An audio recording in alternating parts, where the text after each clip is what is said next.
लग्नानंतर होईलच प्रेम या मालिकेच्या पुढील भागामध्ये असं दाखवण्यात आलं आहे की नंदिनी, जीवा, पार्थ, काव्या या सर्वांना सांगत असते असा कुठलाच क्राईम नाही की जो विदाऊट पुराव्याशिवाय होईल.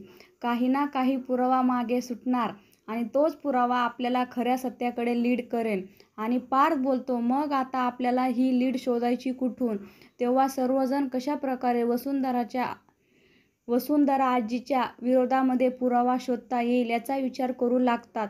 त्यानंतर आपण पाहतो काव्या ही वसुंधराला बोलते, फक्त एक पुरावा माझ्या हाती येऊ द्या, त्यानंतर मग मी तुम्ही आहात आणि बघा मी तुमच्यासोबत काय करते ते. आणि तेव्हा वसुंधरा देखील घाबरते.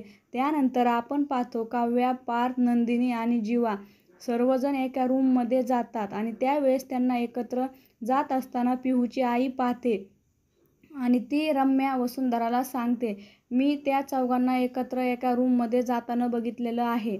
मला वाटते तुमच्या विरोधामध्ये चौघेजण मिळून काहीतरी नक्कीच कारस्थान करत आहेत. आणि तेव्हा ते दोघेही चिंतेमध्ये पडलेले असतात. तर आपण पाहतो वसुंधरा ही त्यांच्या दरवाजाच्या बाहेर उभी राहून आतमध्ये काय चाललंय हे ऐकण्याचा प्रयत्न करू लागते.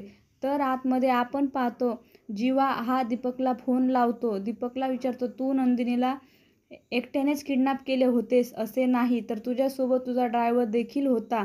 आणि तेव्हा दीपक देखील विचारामध्ये पडलेला असतो आणि आपण पाहतो सर्वजण हे दीपकची चौकशी करत असतात. हे ऐकून वसुंधरा देखील घाबरते, कारण तिला वाटते की तिच्या विरोधामध्ये काहीतरी पुरावा निघेल. आता पुढे येणाऱ्या भागामध्ये नंदिनी, जीवा, पार्थ, काव्या हे वसुंधराच्या व रम्याच्या विरोधामध्ये पुरावा शोधू शकतील का, हे पाहणे अतिशय रंजक ठरणार आहे. लग्नानंतर होईलच प्रेम या मालिकेचे अपडेट्स पाहण्यासाठी आमच्या चॅनलला लाईक करा, शेअर करा आणि सबस्क्राईब करायला विसरू नका. धन्यवाद.